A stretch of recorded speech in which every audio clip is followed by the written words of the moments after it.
दोस्तों नमस्कार।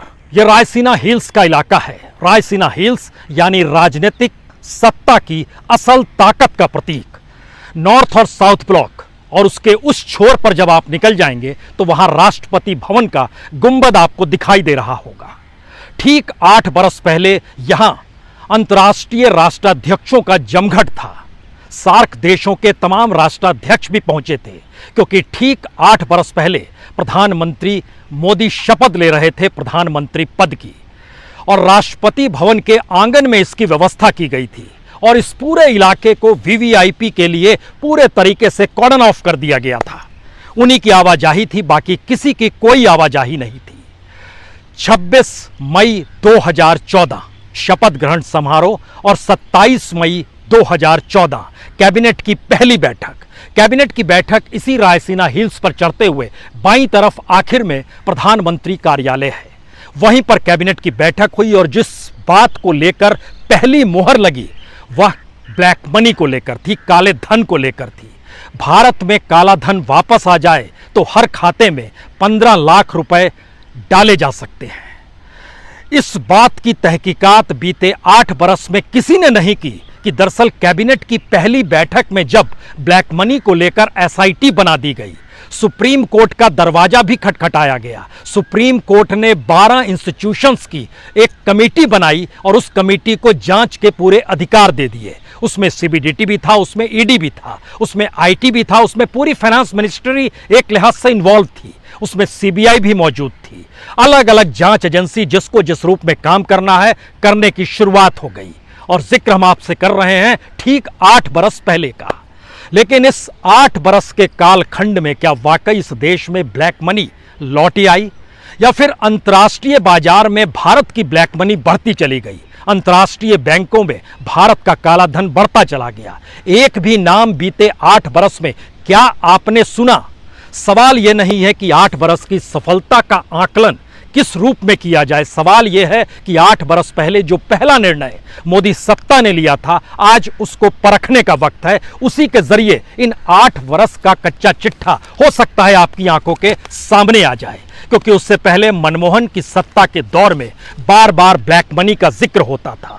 2-4 पेपर उस समय निकल कर भी आए थे। 2008 में लिंचस्टाइन पेपर निकल कर आया। 2009 में जिस तरीके से मनमोहन सिंह नामों को छुपाती है और चुनाव में इलेक्शन में ये धूम हो गई, उसके बाद 2010 में विकिलीक्स निकल कर आया, फिर 2011 में HSBC पेपर आया, 2014 में ऑफशोर पेपर भी निकल कर आया। लेकिन सवाल वहीं का वहीं अटका रह गया जब ब्लैक मनी को लेकर इस देश में इतनी गूंज थी, और 8 बरस के बाद भी हम अगर पहली कैबिनेट की बैठक को टटोलना चाहते हैं तो हमारे पास क्या होगा?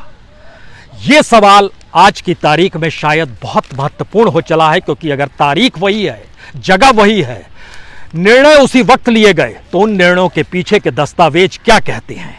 जरा इस बात को समझिए कि 2014 में जब प्रधानमंत्री मोदी इस देश में गद्दी संभालते हैं, तब 2014 में लग्जमबर्ग पेपर्स आते हैं, उसके बाद स्विस लीक्स आता है, उसके बाद बहमास लीक्स आता है, उसके बाद 2017 में पनामा पेपर्स आते हैं, 2017 में पैराडाइज पेपर आते हैं, 2021 में पंडोरा पेपर्स आते हैं। लेकिन सारे पेपर्स में किसका नाम जिक्र था? कितनों का नाम जिक्र था? क्या आपने कोई नाम इस दौर में सुना? पार्लियामेंट के भीतर 6 बार ऐसे मौके आए जब देश के फाइनेंस मिनिस्टर को जवाब देना था कि ब्लैक मनी को लेकर वो क्या कर रहे हैं। 4 बार अरुण जेटली साहब, अब तो वो हमारे बीच नहीं है, लेकिन जब वो थे जिक्र करते थे, हमने नोटिस दिया है, हम कार्रवाई कर रहे हैं, बात धीरे धीरे आगे बढ़ रही है, दूसरे देशों के साथ आर्थिक मामलों को लेकर समझौते हो रहे हैं जिससे ब्लैक मनी लाने में सुविधा हो जाए। उसके बाद एक बार निर्मला सीतारमण, एक बार अनुराग ठाकुर ने भी पार्लियामेंट के भीतर सरकार की तरफ से जो जवाब दिया, उसका मसौदा सिर्फ एक लाइन में था, हम कार्रवाई कर रहे हैं।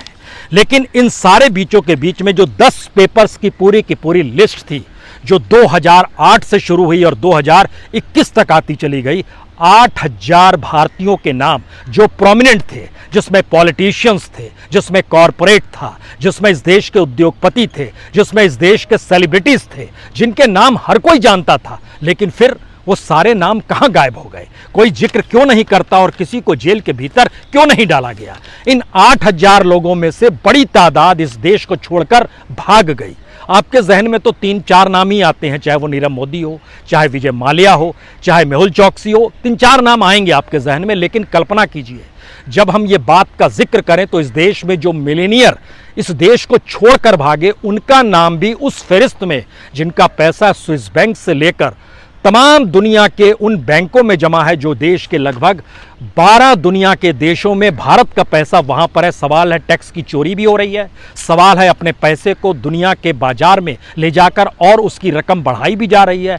और इतना ही नहीं, अपनी कंपनी को इसी दौर में मल्टीनेशनल के तौर पर तब्दील करते हुए अंतर्राष्ट्रीय रूट से होते हुए भारत में कोई इन्वेस्ट करने लगे, तो इसके मतलब 2-3 थे जो खुले तौर पर इसी 8 बरस में निकल कर आए। बड़ी तादाद में ब्लैक मनी बढ़ रही है, लेकिन बड़ी तादाद में पॉलिटिकल फंडिंग बढ़ रही है, बड़ी तादाद में दुनिया के अलग अलग बैंकों को नोटिस दिया जा रहा है, लेकिन इसके ठीक समानांतर इलेक्ट्रल बॉन्ड से लेकर अज्ञात सोर्सों से जो पैसा आता है, और इलेक्शन कमीशन भी इस पर कुछ नहीं कर पाता है, वह पैसे की रकम धीरे धीरे बढ़ती चली गई। भारतीय चुनाव महंगा होता चला गया, बीजेपी पॉलिटिकल पार्टी के तौर पर सबसे रईस होती चली गई, और इलेक्ट्रल बॉन्ड ने तो कमाल कर दिया। 8,000 करोड़ रुपया 2 बरस के भीतर जिस तेजी से भारत की पॉलिटिकल पार्टीज को मिला, वो चौंकाने वाला था। लेकिन सवाल फिर उसके आगे का है। यह सवाल इसलिए महत्वपूर्ण है क्योंकि इसके बाद आपको इस इलाके को छोड़कर पार्लियामेंट की दिशा में जाना होगा, और पार्लियामेंट की दिशा इसके ठीक समानांतर है। जरा ये देखिए, हमारे पीछे पार्लियामेंट का वो नज़ारा नज़र आ रहा है, जिसके ज़रिए आप समझ पाएंगे कि हाँ, ये संसद है। अब यहाँ पर बात आती है कि जो विकिलीक्स था उसमें 985 भारतीयों के नाम, तकरीबन 12 लाख करोड़ रुपया उसमें इन्वॉल्व, जिसमें स्विस बैंक में पैसा है, इसकी भी जानकारी। जो 6,500 करोड़ रुपया जो लिंचस्टाइन पेपर के जरिए निकल कर आया, उसमें 26 नाम कॉरपोरेट और राजनेताओं के, 12 नाम ट्रस्ट से जुड़े हुए। लेकिन किसी को पकड़ा गया क्या, यह भी एक सवाल है। और अगर इन सवालों के बीच आप घूम रहे हैं तो उसके बाद देखते चले जाइए। HSBC 475 नाम, पनामा पेपर 500 नाम, पैराडाइज पेपर 714 नाम, पेंडोरा पेपर्स 300 नाम। ये सारी चीज़ें बतलाती है कि जिस तरीके से भारत में कुछ कंपनियों ने खुद को दिवालिया घोषित किया, उनके नाम भी इन पेपर्स में, एक नाम का जिक्र किया जा सकता है, अनिल अंबानी का, जो भारत में दिवालिया है, लेकिन पेंडोरा पेपर में उनका भी नाम है। टैक्स की चोरी इस देश के तमाम सेलिब्रिटीज़ ने की है, और अपने पैसे को अंतर्राष्ट्रीय बाजार में लगाया है, और उस पैसे को खूब बनाया है। इसमें एक से एक सेलिब्रिटीज़ के नाम है, आप किसी का भी नाम ले सकते हैं। वह क्रिकेट खिलाड़ी भी हो सकता है, वह इस देश में पद्म भूषण पाए हुए व्यक्ति भी हो सकता है, और शायद जो नाम निकल कर आया था एक पेंडोरा पेपर में, उसमें टैक्स बचाने के लिए क्रिकेट खिलाड़ी सचिन तेंदुलकर का भी तो नाम था। तो फहरिस्त किस रूप में बढ़ती है, और भारत को लेकर जो यहाँ पर टैक्स को बचाने की प्रक्रिया और काले धन को छुपाने की प्रक्रिया में पूरा देश आ जाता है, तो सिस्टम के भीतर ब्लैक मनी धीरे धीरे एक सिस्टम का हिस्सा बन गई। इन्हीं 8 बरस में पहली कैबिनेट की बैठक, SIT का गठन, सुप्रीम कोर्ट में बंद लिफाफे में सारी जानकारी देना, लेकिन आज तक वो जानकारी निकलकर नहीं आ पाई।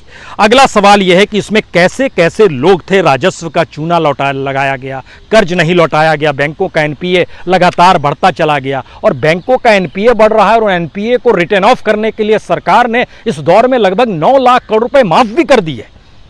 यानी बैंक की बुक ठीक रहे, यह फिक्र नहीं है कि पैसा जो ले रहे हैं वो कहां जा रहा है, कहां खप रहा है। 132 कारोबारी थे, 80 सेलिब्रिटी थे, और पॉलिटिशियंस की कतार में सिर्फ नेशनल पॉलिटिकल पार्टी से जुड़े नेता नहीं हैं, बल्कि जितने भी छत्रप हैं, उन छत्रपों में बिहार के भी हैं, उत्तर प्रदेश के भी हैं, तमिलनाडु के भी हैं, तेलंगाना के भी हैं, आंध्र प्रदेश के भी हैं, महाराष्ट्र के भी हैं। इस हिसाब से अगर चीज़ें इस देश में ब्लैक मनी को लेकर चलती रही और नोटबंदी से ब्लैक मनी ख़त्म नहीं हुई, तमाम चीज़ें आपके भीतर एक सवाल खड़ा करेगी कि 8 बरस की सफलता असफलता का पैमाना हम रखें तो क्या रखें। और इस सवाल को जैसे ही आप आगे बढ़ाएंगे तो उसमें आपके जहन में सुप्रीम कोर्ट शब्द जरूर आएगा, क्योंकि SIT तो जो बनाई गई थी, स्पेशल इन्वेस्टिगेशन टीम थी, उसमें तमाम एजेंसीज को जो शामिल किया गया था, उसके बावजूद भी कोई जवाब सुप्रीम कोर्ट ने सरकार से क्यों नहीं मांगा। और पार्लियामेंट के भीतर उठते सवालों में सिर्फ इतना क्यों कहा गया, हम ईमानदार हैं, आप हमारी ईमानदारी पर भरोसा कीजिए, और आने वाले वक्त में हम आपको नाम बता देंगे, और उसके बाद जब पैसा आ जाएगा, अन्यथा वो पैसा फिर से छुपा लेंगे। क्या ऐसी प्रक्रिया के भीतर 8 बरस लग सकते हैं?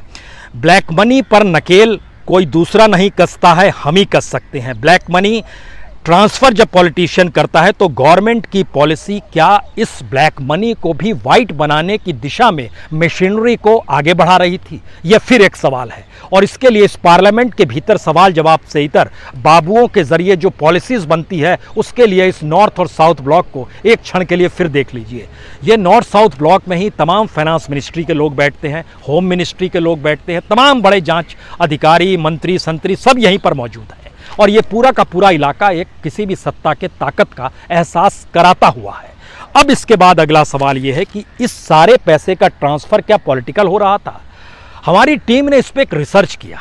उस रिसर्च के बाद निकल कर आया कि इस देश में आज़ादी के बाद यानी 1952 के इलेक्शन से लेकर 1991 इकोनॉमिक रिफॉर्म आने तक की परिस्थिति में जितना पैसा पॉलिटिकल तौर पे खर्च हुआ उतना ही पैसा 1991 से लेकर 2004 तक खर्च हुआ या 2009 तक खर्च हुआ, लेकिन उसके ठीक बराबर पैसा 2013 से 2015 के बीच खर्च हुआ। और उसको इस रूप में भी समझिए कि 2004 से 2009 का इलेक्शन और 2013 तक की जितनी भी पॉलिटिकल फंडिंग थी वह लगभग 550 करोड़ थी, लेकिन सिर्फ 2013 से 2015 जैसे ही प्रधानमंत्री के लिए उम्मीदवार बीजेपी प्रधानमंत्री बनाने के लिए नरेंद्र मोदी के नाम का ऐलान करती है, कॉरपोरेट फंडिंग इस देश में शुरू हो जाती है। क्या वो ब्लैक मनी थी? उस पर कोई रोक टोक लगाने की कोशिश नहीं की गई और यह संख्या 2004 से 2013 की तुलना में सिर्फ 2013 से 2015 में दुगना था, लगभग 800 करोड़ रुपया इस दौर में निकल कर आया, कॉरपोरेट के जरिए जो जमा होते चला गया। यहाँ पर जो सबसे बड़ा सवाल निकल कर आया कि भारत की इकोनॉमी कमज़ोर हो रही है। भारत की इकोनॉमी जब कमज़ोर होगी तो रुपया कोई भी डॉलर में कन्वर्ट करने के लिए बाहर भेजेगा और जो फहरिस्त निकल कर आती थी, अगर आप उस पीरियड में चले जाइएगा तो सीबीआई के डायरेक्टर हुआ करते थे एपी सिंह साहब, उन्होंने कहा था कि 50 लाख करोड़ रुपया ब्लैक मनी के तौर पर दुनिया के अलग अलग बैंकों में जमा है। हमने सोचा उन देशों का जिक्र किया जाए, उसमें पता चला वेस्ट इंडीज़ भी है, स्विस बैंक तो है ही, बहमास है, फ्रांस है, हांगकांग है, जर्मनी है, सिंगापुर है, लग्जमबर्ग है, ये तमाम देशों के में बैंकों में पैसा जमा है। क्या भारत की इकोनॉमी के डावाडोल होने के पीछे ये ब्लैक मनी है? क्या अंतर्राष्ट्रीय तौर पर भारत की अर्थव्यवस्था जब कमज़ोर हो रही है, रुपया डॉलर के मुकाबले कमज़ोर हो रहा है, तो भारत का पैसा अंतर्राष्ट्रीय बाजार से डॉलर कमा पाने के लिए अपने आप को सशक्त महसूस करता है और इस पर कोई रोक टोक नहीं है क्या? और उसी पैसे को पॉलिटिकल फंडिंग के तौर पर डाइवर्ट करा दिया जाता है क्या? ये सारे सवाल हैं और ये सवाल इसलिए मौजूद हैं क्योंकि डाटा बहुत साफ तौर पर बतलाते हैं कि एसआईटी की रिपोर्ट आज तक नहीं आ पाई। बंद लिफाफे में जो सुप्रीम कोर्ट में नाम सौंपे गए थे उसको नहीं लाया गया, मनमोहन सिंह सरकार नहीं ले पाई और मोदी सरकार ने तो उसको देश की सुरक्षा तक से जोड़ दिया कि नेशनल सिक्योरिटी का मसला है, नेशनल इकोनॉमी का मसला है, क्राइसिस आ जाएगा, वो लोग भाग जाएंगे, पैसे की हम उगाही नहीं कर पाएंगे। ये तमाम चीज़ें बार बार कही गई, रची बसी गई और पार्लियामेंट तक के भीतर कही गई। अब अगला सवाल था कि एक तरफ पॉलिटिकल मनी आ रही थी इलेक्ट्रल बॉन्ड के जरिए और उसके पहले 14,000 करोड़ से ज़्यादा पॉलिटिकल फंडिंग में इलेक्शन कमीशन को जो पॉलिटिकल पार्टी लिख के देती है वो कहती है कि अज्ञात सोर्स से पैसा आया है। कमाल की चीज़ है, यानी सोर्स का पता नहीं है और पैसा इतना सारा आ रहा है और इसके नियम कायदे इलेक्शन कमीशन अपनी आंखों पर पट्टी बांध के लगातार चल रहा है। तब अगला सवाल इससे आगे निकला, तो क्या ये माना जाए कि सरकार की नीति या पॉलिसी ब्लैक मनी को लेकर ब्लैक मार्केटियर्स को या ब्लैक मनी जो बड़ी तादाद में पॉलिटिशियंस हैं, कॉरपोरेट हैं, इंडस्ट्रियलिस्ट हैं, सेलिब्रिटीज़ हैं, इनको बचाने के लिए तो नहीं है? और इन 8 साल में जो इस मनी का असर था उसमें बैंकों का एनपीए बढ़ना, बैंकों के एनपीए से बचाने के लिए 9 लाख करोड़ रुपया रिटर्न ऑफ करना, उसके बाद बैंकों को बचाने के लिए बैंकों का मर्जर कर देना और उसके बाद बैंकों को बेचने की प्रक्रिया में ले आना, जैसे आईडीबीआई सितंबर तक माना जा रहा है कि बिक जाएगी। क्या वाकई ऐसी परिस्थिति इस देश के भीतर में इकोनॉमी को लेकर रही? ये सवाल कहीं ज़्यादा इसलिए बड़ा हो चला है क्योंकि इस ब्लैक मनी को लाएं या ना लाएं, लेकिन भारतीय अर्थव्यवस्था के कमोवेश हर क्षेत्र पर इसका असर पड़ता चला गया और हमें याद है 2019 के इलेक्शन से ठीक पहले पार्लियामेंट में जब बजट सत्र हो रहा था तो उसमें यह सवाल उठाया गया था।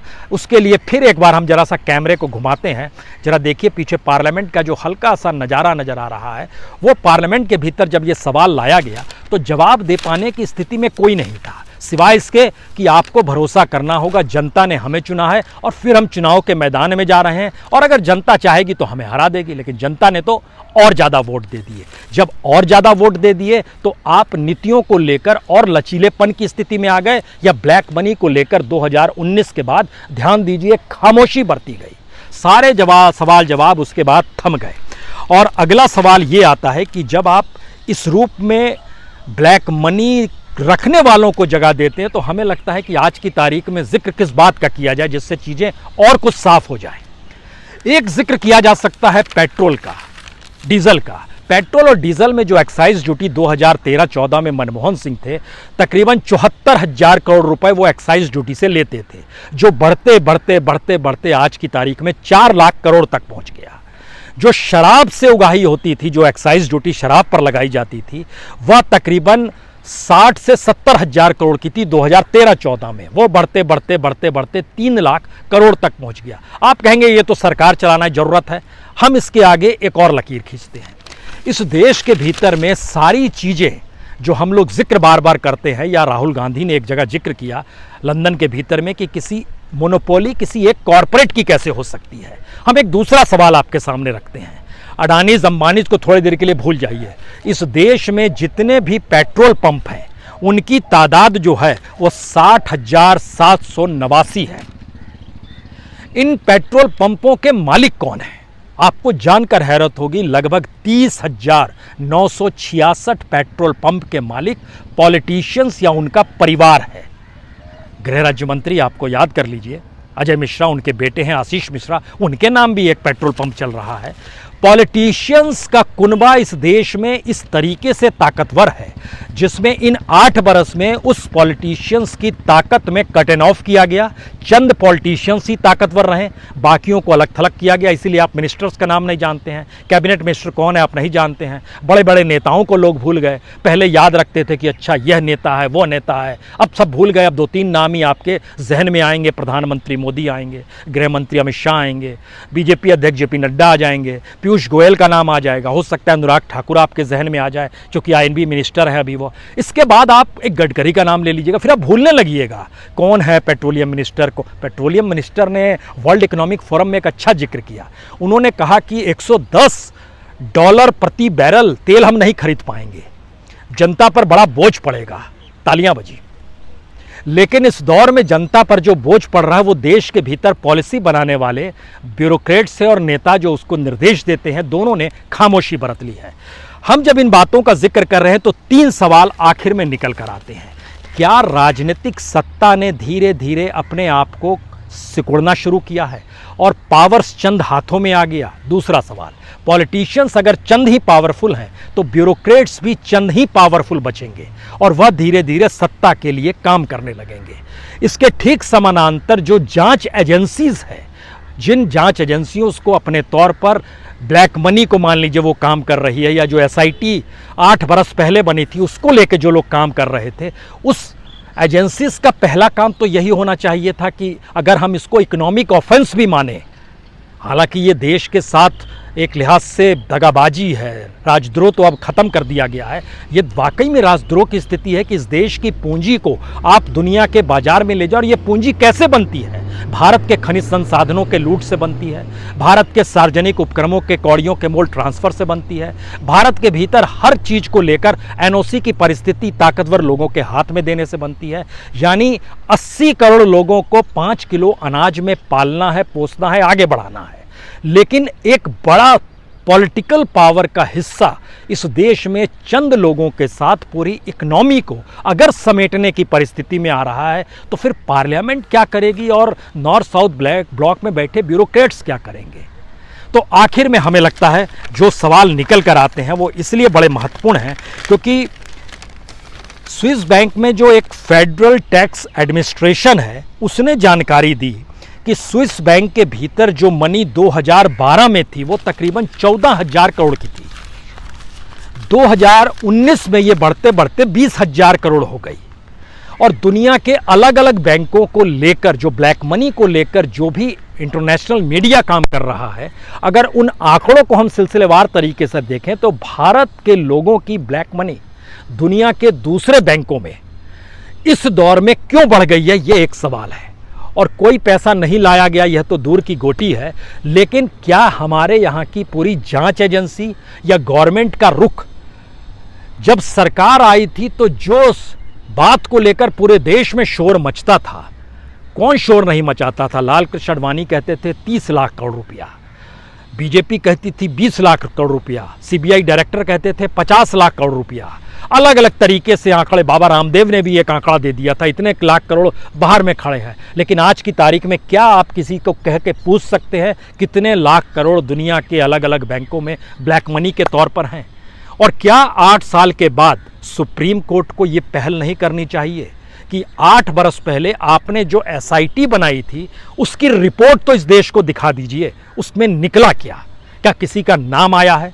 क्या बैंकों के नाम आए हैं? आप तो चाहते थे कि दुनिया के अलग अलग देशों से समझौता हो, डबल टैक्सेशन की प्रोसेस से बचा जाए और पैसा भारत लाया जाए, तो आपने इस दौर में लगभग 32 देशों के साथ समझौते भी कर लिए।